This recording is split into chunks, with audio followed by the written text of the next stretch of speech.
Dear students, কেমন আছেন আপনারা? আশা করি ভালো আছেন। বর্তমান কঠিন পরিস্থিতিতে অবশ্যই সাবধানে থাকবেন, সতর্ক থাকবেন।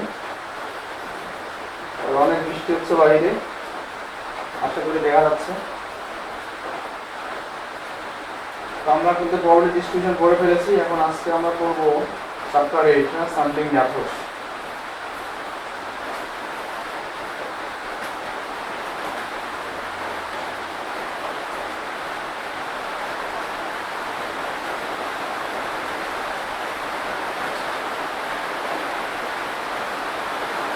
sampling methods and the standard limit theorem. আমরা স্ট্যান্ডার্ড লিমিট থেকেম করব না। তো পেজ নাম্বার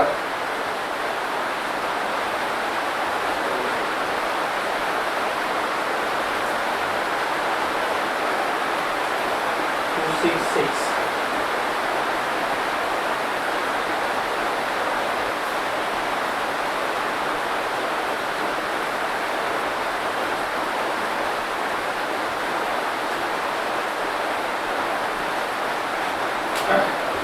আমরা কিন্তু স্ট্যাটিস্টিক্স 1 কিছু পড়েছিলাম, কেন আমরা স্যাম্পল নিব, ঠিক আছে? Why we take sample use for taking population, ঠিক আছে? মনে আছে তো? যেহেতু আমাদের পপুলেশন অনেক বড় সাইজ, দ্যাটস আমরা কি করি, স্যাম্পল নিই। স্যাম্পল নিলে আমাদের কিছু সুবিধা আছে, কিছু এখানে বলা আছে। আর কীভাবে আমরা স্যাম্পল নেব সেই প্রসেসগুলো আবার আমাদের শিখতে হবে, ঠিক আছে? আপনার যেমন লটারি মেথড শিখেছেন যে সবার নাম এক জায়গায় দেওয়া হয়, তারপরে অনেক নাড়াচাড়া করার পরে সেখান থেকে একটা তোলা হয় বা 2টা তোলা হয়, ফার্স্ট সেকেন্ড থার্ড এগুলো তোলা হয়, এটা লটারি করে। এই মেথডও আছে, এছাড়াও আরও অনেক ধরনের মেথড আছে। তারপর আবার প্রবাবিলিস্টিক মেথড আছে, নন প্রবাবিলিস্টিক মেথড আছে। কোনটার সাথে প্রবাবিলিটি রিলেটেড, আবার কোনটার সাথে প্রবাবিলিটি ছাড়া। আমরা এখানে যে সাইডটা পড়বো সেটা আছে প্রবাবিলিটি রিলেটেড।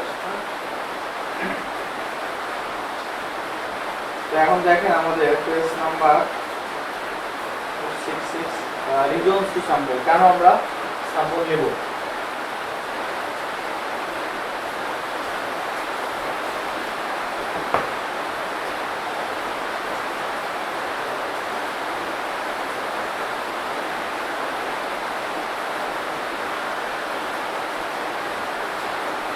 ঠিক আছে, স্যাম্পল কেন নেব এটা আমি একটু আগে বললাম। আমাদের পপুলেশন নর্মালি অনেক বড় সাইজ থাকে।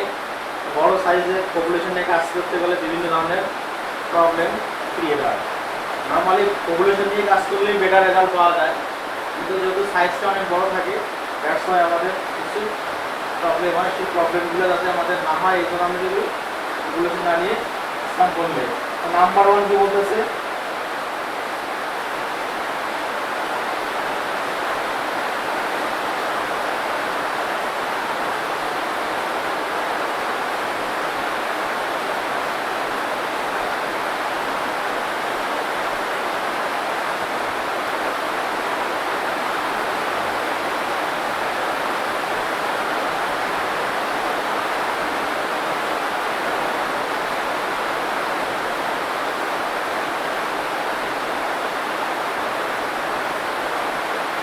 নাম্বার 1 বলতে to contact the whole population would be time consuming, অর্থাৎ পপুলেশনের সকল আইটেমের সাথে কন্ট্যাক্ট করতে গেলে অনেক সময় চলে যাবে। কথা বোঝা গেল? এখন মনে করেন সিটি ইউনিভার্সিটিতে 100 জন স্টুডেন্ট, এখন আপনি 100 জনে কন্ট্যাক্ট করতে চান, তাহলে কিন্তু 1 মিনিট করে কথা বলতে গেলেও অনেক সময় লাগে, তাই না? যোগাযোগ করতে গেলে অনেক সময় লাগে। সেখান থেকে যদি আপনি মাত্র 10 জনকে নিয়ে কাজ করেন তাহলে কিন্তু সময় অনেক কম লাগবে। সেটাই বলতে contact the whole population would be time consuming, অর্থাৎ পপুলেশনের সব সদস্যকে নিয়ে কাজ করতে গেলে অনেক সময় লাগবে। এখানে আরো কিছু ডিটেলস এক্সাম্পল দেওয়া আছে, আপনারা কিন্তু পড়বেন। Number 1, number 3,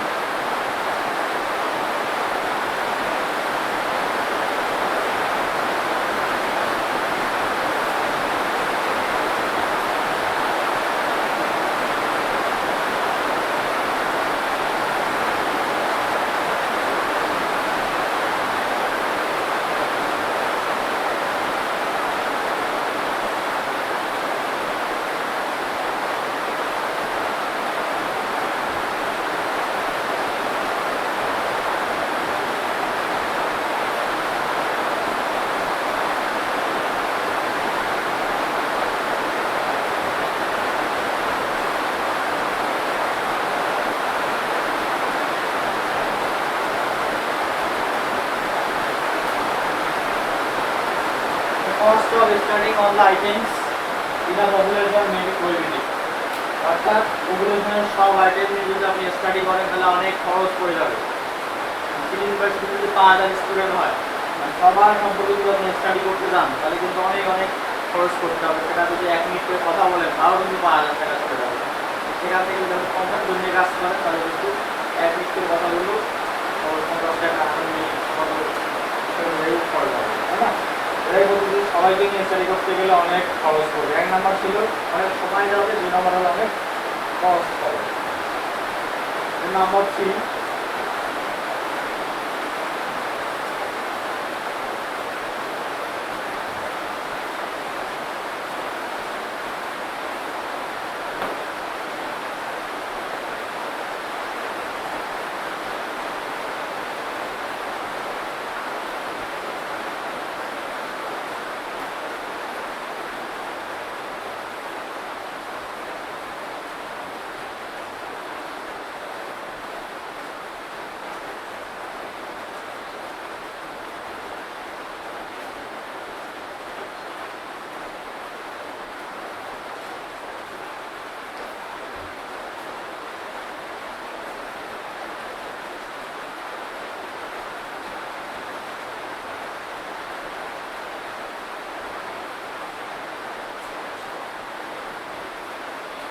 the physical input of checking on the items in the population. অর্থাৎ পপুলেশনের সব আইটেমকে চেক করা সব সময় সম্ভব হয় না।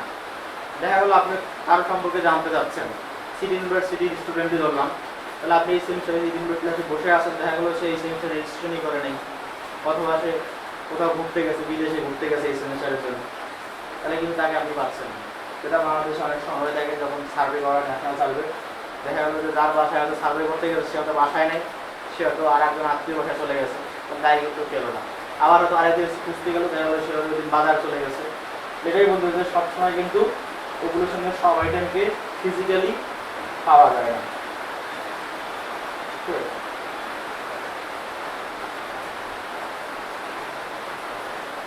Number 4,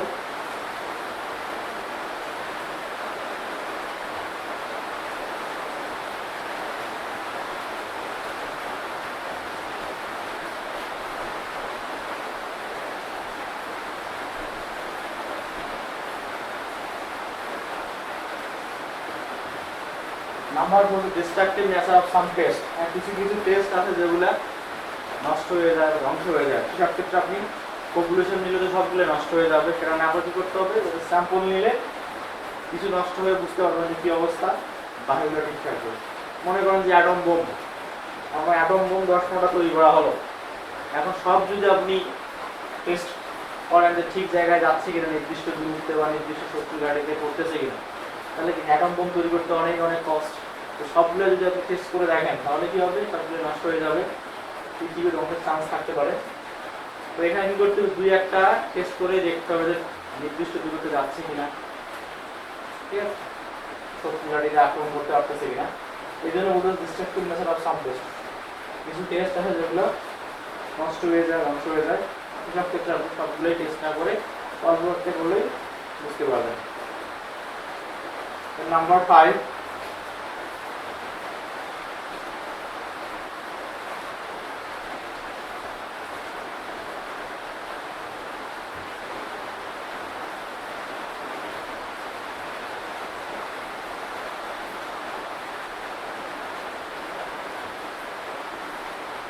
the sample results are adequate। অর্থাৎ কখনো কখনো দেখা যায় যে পপুলেশন নিয়ে কাজ করলেও যে রেজাল্ট পাওয়া যাবে, স্যাম্পল নিয়ে কাজ করলেও মোটামুটি একই রকম রেজাল্ট পাওয়া যায়। শুধু শুধু আমরা পুরো পপুলেশন নিয়ে কেন কাজ করব?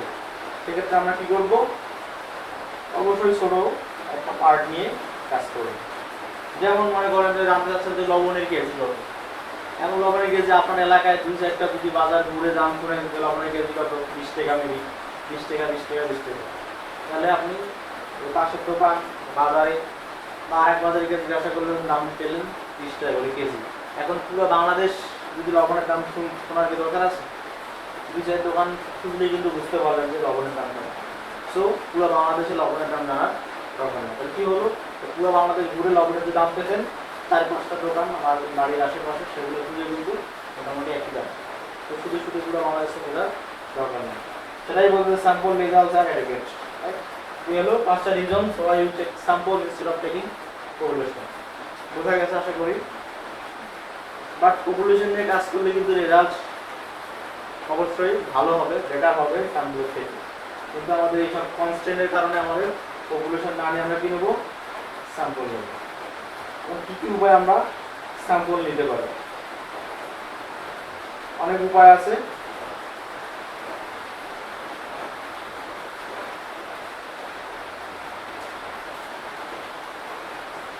যেটা বললাম প্রবাবিলিস্টিক মেথড আর non probabilistic method. So non probabilistic মধ্যে হচ্ছে convenience sampling, quota sampling, snowball sampling. এগুলো আমাদের এখানে নাই, আমরা তো শিখতেছি না। আমরা এখানে শিখবো প্রবাবিলিস্টিক মেথডে যেসব স্যাম্পলিং মেথড আছে। Page number 267।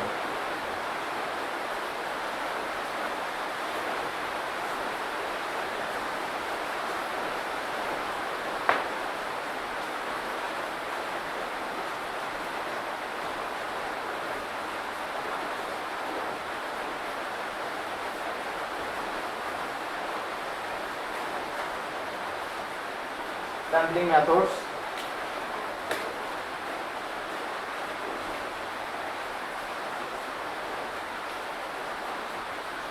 আমার চারটা এখানে আছে। Number 1,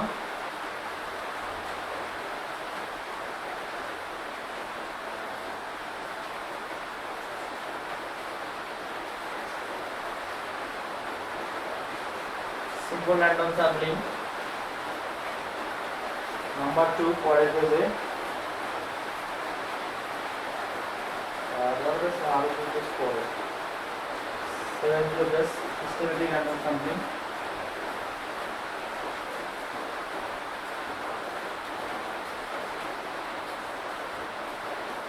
Number 3, stratified sampling. Number 4, cluster sampling. ঠিক আছে, নর্মালি চারটে বেশি হয়, তাদের মধ্যে প্রথম দিনটা বেশি যায়। ক্লাস্টার স্যাম্পলিং নর্মালি বড় পপুলেশনের জন্য ইউজ করা হয়। এক নাম্বার যেটা simple random sampling. A sample selected so that each item or person in the population has the same chance of being included. ঠিক আছে, ডেফিনেশন আমাদের মুখস্থ করা দরকার নাই, মুখস্থ করবেন বা বুঝে মুখস্থ করবেন। কি বলতেছে যে স্যাম্পলিং মেথডে পপুলেশন থেকে যে কোনো আইটেম আসার চান্স সবসময় সমান থাকে, সেটাকে বলা হচ্ছে সিম্পল র্যান্ডম স্যাম্পলিং। এবং এই প্রসেসটা খুবই সিম্পল, যেটা আমি একটু আগে বললাম যে লটারি মেথড। দেখা গেল যে আপনাদের ক্লাসে যতক্ষণ 10 জন আছেন সেখান থেকে আমরা 10 জন সিলেক্ট করবো। তাহলে কি করবো, 50 জনের নাম, আইডি এটা বক্সের মধ্যে দিয়ে আর অনেকক্ষণ নড়াচড়া করে পরে বাচ্চা দিয়েই তুলেন অথবা বড় মানুষ দিয়েই তুলেন বা আপনারা নিজেই তুলেন।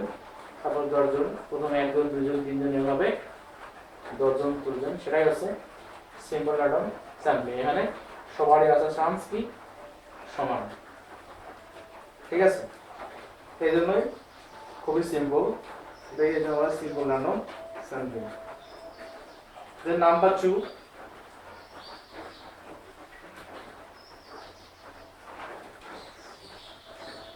systematic random sampling.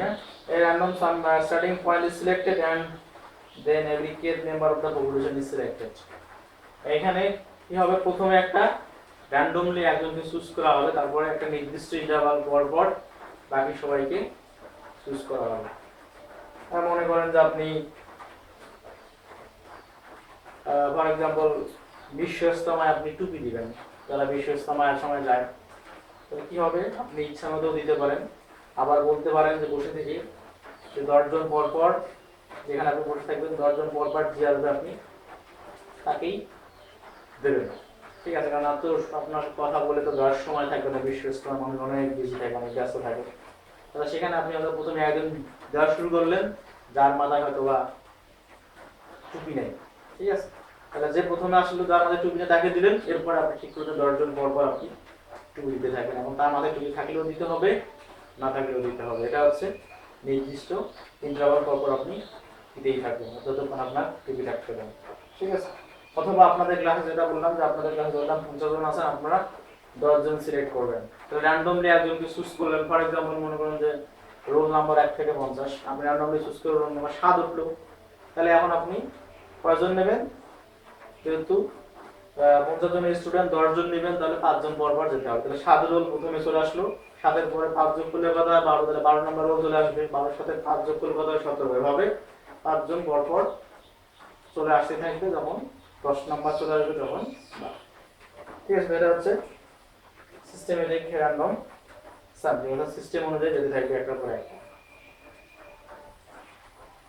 দেন থার্ড ওয়ান হচ্ছে স্ট্র্যাটিফাইড র্যান্ডম স্যাম্পলিং। এখানে হচ্ছে the population is divided into subgroups called strata and sample is randomly selected from each strata. তাহলে এখানে পপুলেশনকে প্রথমে আগে তাদের ক্যারেক্টারিস্টিক্স অনুযায়ী ভাগ করে নিতে হবে, যাতে সব ক্যারেক্টারিস্টিক্সেরই লোক বা আইটেম স্যাম্পলে চলে আসে। এখন মনে করেন যে 50 জন স্টুডেন্টের মধ্যে দেখা গেল 10 জন মেয়ে, আবার বাকি 40 জন ছেলে। এখন র্যান্ডমলি চুজ করলে সবগুলাই ছেলে আসতে পারে, আবার সবগুলাই মেয়ে চলে আসতে পারে। সিস্টেমেটিক্যালি এরকম সবগুলাই ছেলে আসতে পারে, রোল যদি মিলে যায় তাহলে সবগুলো মেয়েও আসতে পারে, আবার নাও আসতে পারে। তো এখানে স্ট্র্যাটিফাইড বলতে হচ্ছে প্রথমে আগে ক্যাটাগরি ভাগ করে নিতে হবে, ছেলেদের একটা গ্রুপ থাকবে, মেয়েদের একটা গ্রুপ থাকবে। ওকে, তাহলে কি হলো? হোমোজেনিয়াস, ছেলে এক ধরনের ক্যারেক্টারিস্টিক্স, মেয়েদের এক ধরনের ক্যারেক্টারিস্টিক্স। এখন এখান থেকে আমরা র্যান্ডমলি চুজ করবো। ধরো সাপোজ 10 জন নিব, তাহলে 40 জন থেকে হয়তো 8 জন আসতে পারে, আবার যে 10 জন মেয়ে আছে সেখান থেকে 2 জন মিলে টোটাল 10 জন হতে পারে।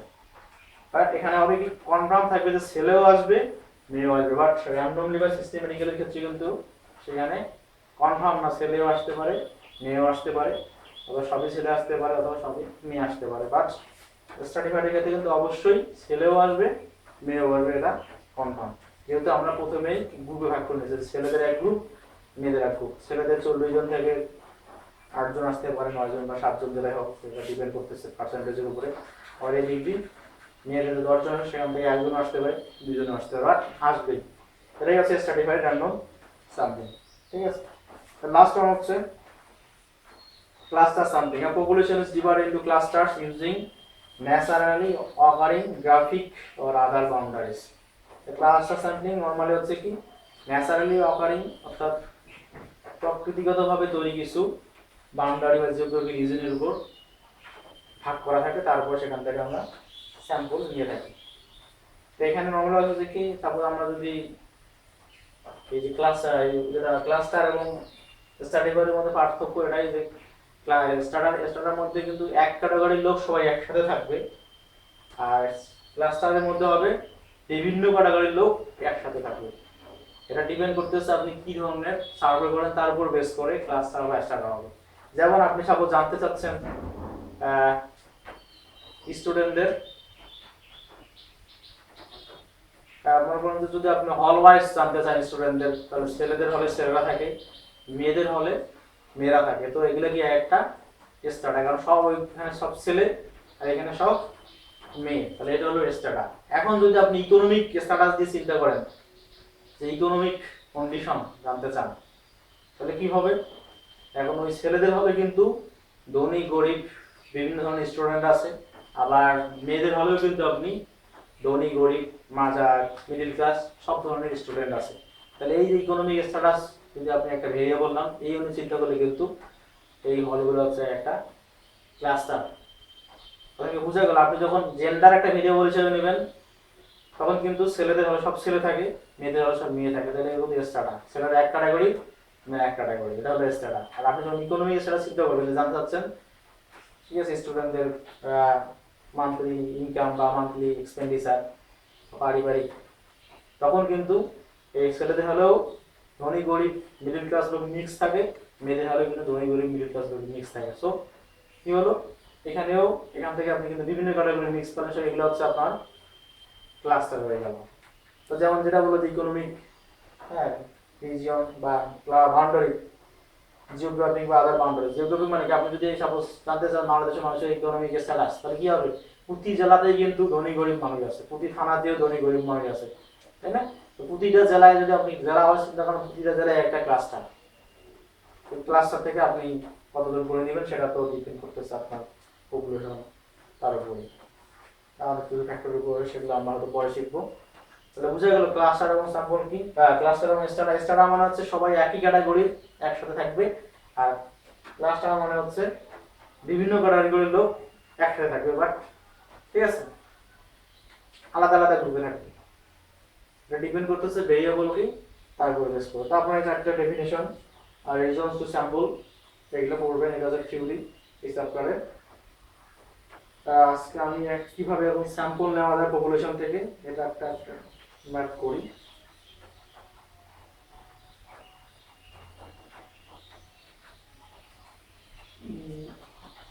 Page number 278।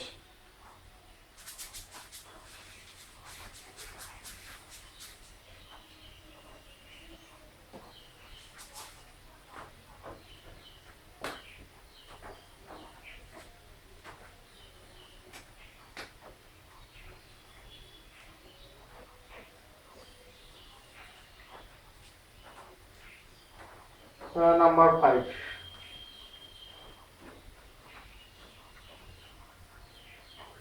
তো মনে করেন যে আমাদের 5 সাইজের একটা পপুলেশন আছে এ বি সি, 5 সাইজ নিলাম মানে ডি। এই সাইজ সেটার একটা পপুলেশন আছে, আমরা এখান থেকে কটা করে, 2টা করে নেব মানুষ, ঠিক আছে। তাহলে আমাদের population size n equal to কত, 1 2 4। আর আমরা স্যাম্পল নেব কত সাইজের, 2 সাইজের। তাহলে আমাদের পপুলেশন স্যাম্পলগুলো কি কি হবে, তাহলে দুজন দুজন করে নিতে হবে। তাহলে দেখেন আমরা নিতে পারি এ বি, ঠিক আছে। কতগুলো স্যাম্পল হবে সেটা আগে আমরা দেখি। আমাদের ফর্মুলা স্যাম্পল হবে কত, নাম্বার অফ স্যাম্পল, কতগুলো স্যাম্পল হবে তার ফর্মুলা হচ্ছে NCN। এটা আমি শিখিয়েছি NCN কি হবে। তাহলে কত হবে 4C2। এটা কিভাবে বের করে আশা করি আপনাদের মনে আছে। প্রথমে 4 লিখবেন, তারপরে শিফট ভাগ, তারপরে 2, তাহলে আপনারা পেয়ে যাবেন তাহলে হলো 6, ঠিক আছে। 4C2 শিফট 4 শিফট ভাগ 2, তো 6 পেয়ে গেলাম। তাহলে আমাদের দুজন দুজন করে নিলে কয়টা স্যাম্পল হবে, আমাদের টোটাল স্যাম্পল হবে 6টা। তাহলে কি প্রথমে হলো A, B একটা স্যাম্পল, দেন A, C আর একটা স্যাম্পল, দেন A, D আর একটা স্যাম্পল। তাহলে A গেল। এখন B, C একটা স্যাম্পল, B, D একটা স্যাম্পল, দেন লাস্ট ওয়ান আছে C, D।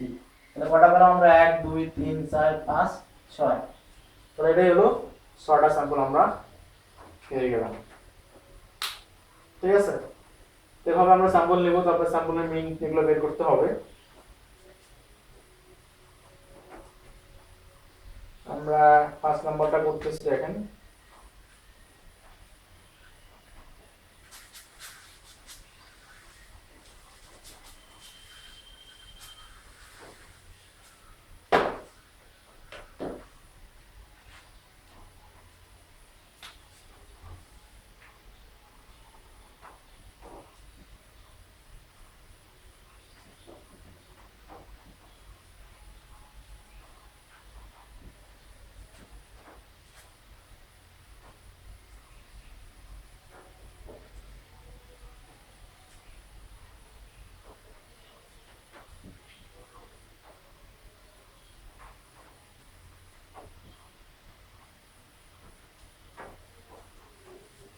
So we consider the following whole values 12 12 14 and 16. Then a number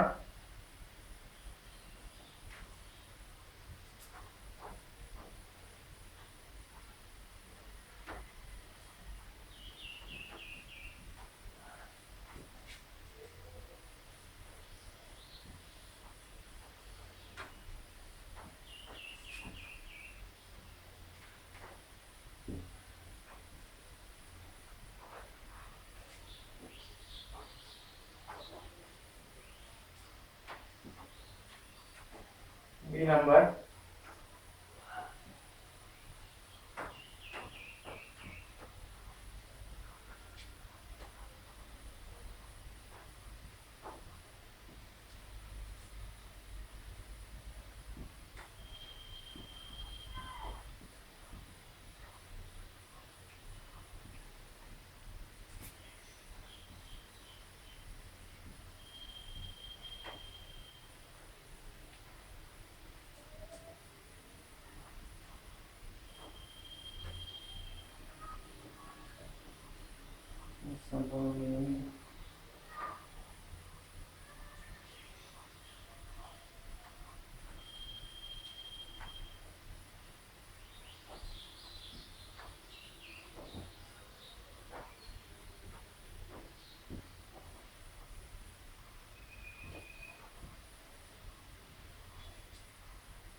The last one.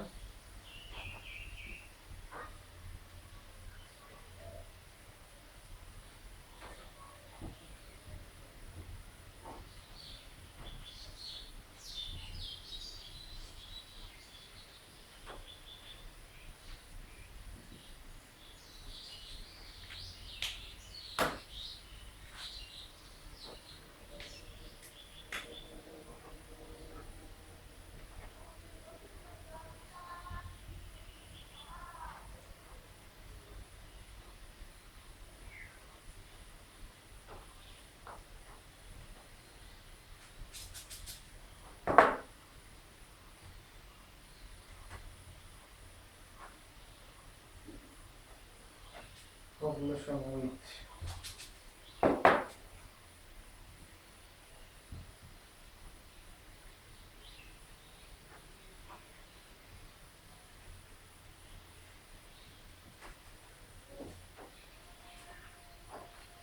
ঠিক আছে বলুন consider the following four values 12 12 14 and 16 the list all sample of size 2 তাহলে population size কত 1 2 3 4 and capital N equal to 4 R sample size কত list all sample of size 2 তাহলে sample size 2 and compute the mean of each sample প্রতিটা sample এর আবার mean বের করতে হবে then compute the mean of the distribution of the sample mean sample যে mean গুলো দিলাম সেগুলো mean আবার mean বের করতে হবে and population mean population value mean বের করতে হবে then compare the two values of the দুটো ভ্যালু সমান কিনা সেটা আমাদের compare করতে হবে then compare the dispersion of the population that with that of the sample mean and population mean এর sample mean এবং population values গুলো যে dispersion সেটা আমাদের compare করতে হবে তো কোনটার dispersion value বড় অথবা কোনটা কম সেটা আমাদের বের করতে হবে তো এটাই সবচেয়ে সহজ অঙ্ক সবারই ভালো লাগবে দেখেন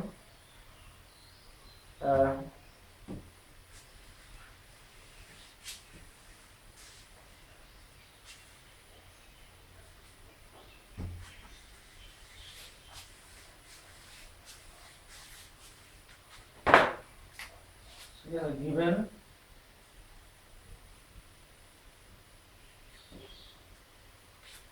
population values 12 12 14 আমার মনে হচ্ছে 12 দুইবার আছে কেন 12 দুইবার হতে পারে দুইজন মানুষের বয়স 12 হতে পারে দুইজন মানুষ 12 টাকা ইনকাম করতে পারে ঠিক আছে এইজন্য 12 দুইজন মানুষ যদি মিড টার্ম মার্কস 12 দুইজন পাইতেই পারে তো ইয়া ক্যাপিটাল N equal to 4 তাই না সো এই নাম্বার কি বলছে list all possible sample of size 2 তাহলে here n equal to small n equal to 2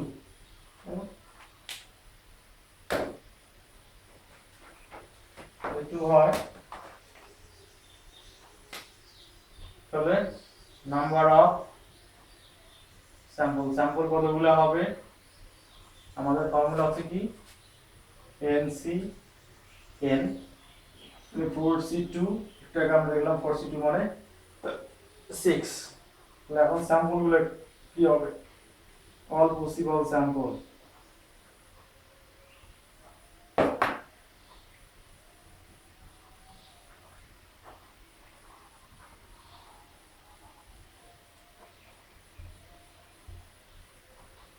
তাহলে কি হবে 12 12 12 comma 12 then 12 comma 14 then 12 comma 16 দেখো তো প্রথম 12 গাছ গেল দেন হচ্ছে পরের 12 গাছ 12 comma 14 12 comma 16 and লাস্ট হচ্ছে 14 and 16 হলো আমাদের ছয়টা আমরা পেয়ে গেলাম কারণ বলছে কি লিস্ট দেন হচ্ছে বলছে কি compute the mean of sample প্রতিটা স্যাম্পলের আবার মিন বের করে হলো sample 1 sample 2 sample 3 sample 4 sample 5 sample 6 যে কোনটাকে প্রমাণ করতে পারবো কোনো প্রবলেম নাই তো আমরা সিরিয়ালি প্রথমটাকে 1 এ করলাম তাহলে স্যাম্পল মিন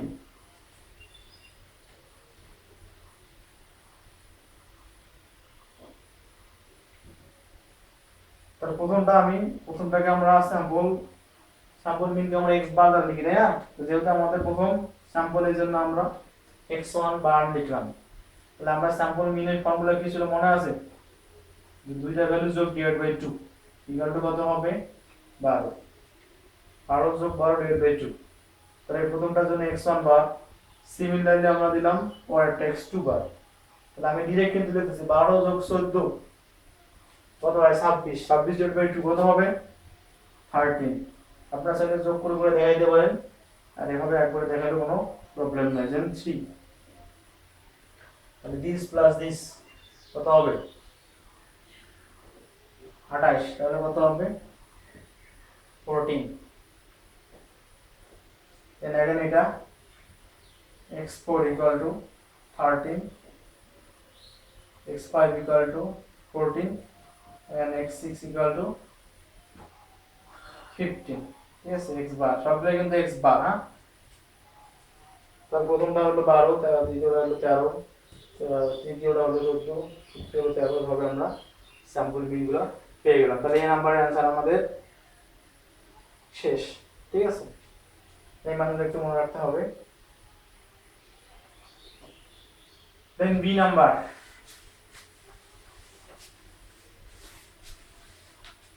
বি নাম্বার বলছে compute the mean of the ratio sample mean. এই যে মিন গুলা পেলাম স্যাম্পল মিন, এই মিন গুলোর আবার মিন বের করতে হবে। ওকে, তাহলে বি নাম্বার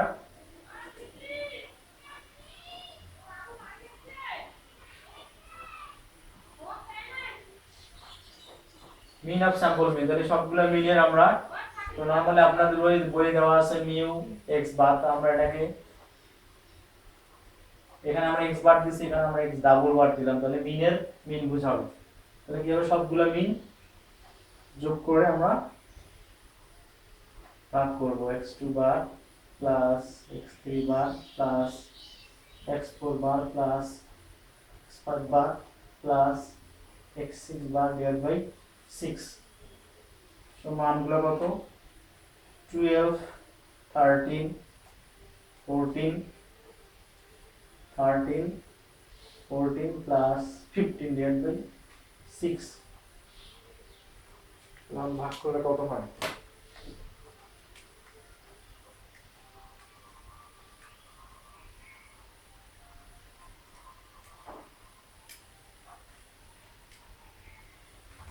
13.5, so 13.5।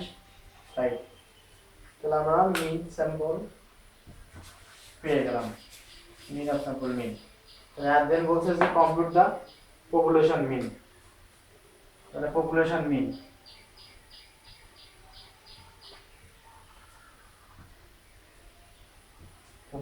কে আমরা লিখতাম মিউ দ্বারা, তাই না, সমান সমান কি ছিল x বাই ক্যাপিটাল M। তাহলে পপুলেশনের ভ্যালুগুলো কি কি, পপুলেশন ভ্যালু কিন্তু যেগুলো এগুলা মিন বের করতে হবে। So 12 plus 14 plus 16 divided by 10 equal to 4। So কত হয় ভাগ করলে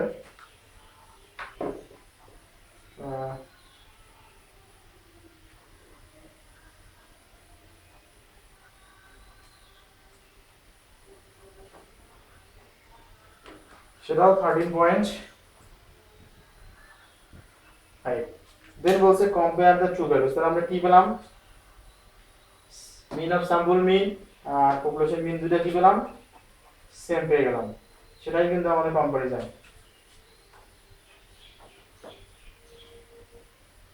সেটাই কিন্তু আমি কম্পারিজনে লিখতেছি।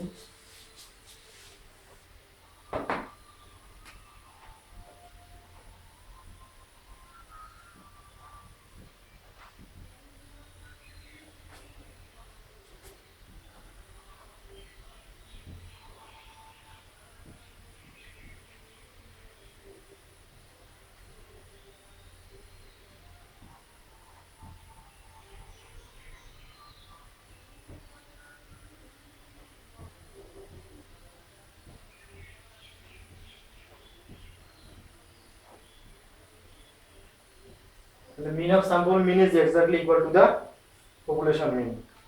ঠিক আছে,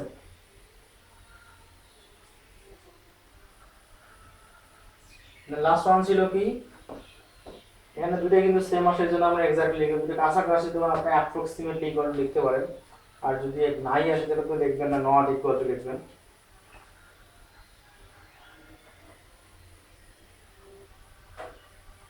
last one, compare the dispersion in the population there with the sample mean. Dispersion আমরা মেজার শিখেছিলাম মনে আছে, রেঞ্জ, মিন, ডেভিয়েশন, স্ট্যান্ডার্ড ডেভিয়েশন, ভেরিয়েন্স। আমরা যে কোনো একটা ডিসপারশনের মেজার রেঞ্জ সেই সহজ সেটা দিয়েই করতেছি।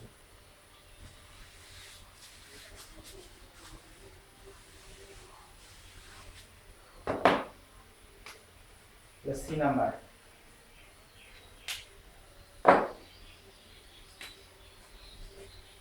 রেঞ্জ প্রথমে আমরা ফর কার জন্য করব, পপুলেশন ভ্যালুজ দিলাম for population values range. Range সমান কি মনে আছে? রেঞ্জ সমান ছিল highest value minus lowest value. আমি লিখে দিচ্ছি একবার।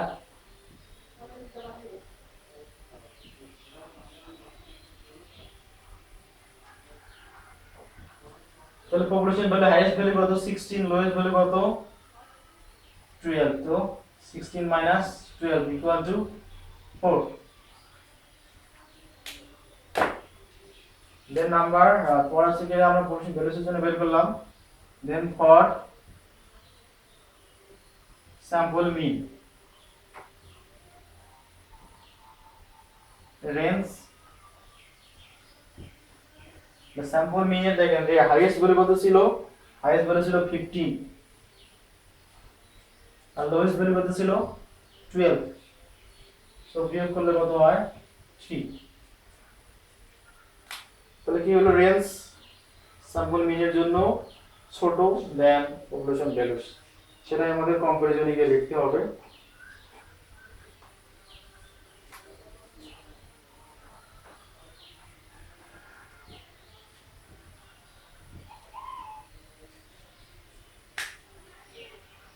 আচ্ছা আমি উপরে লিখতেছি।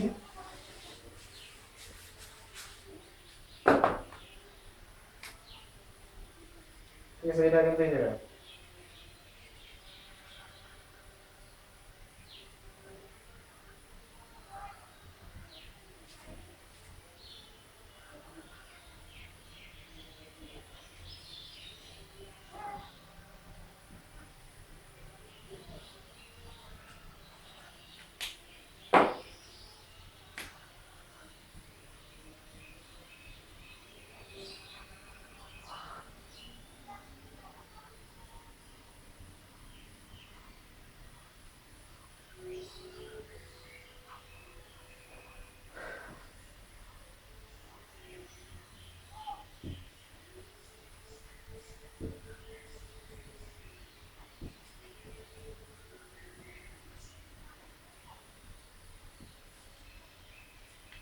ঠিক আছে, তাহলে কি বললো? The dispersion of the sampling distribution of sample mean is narrower than the population distribution.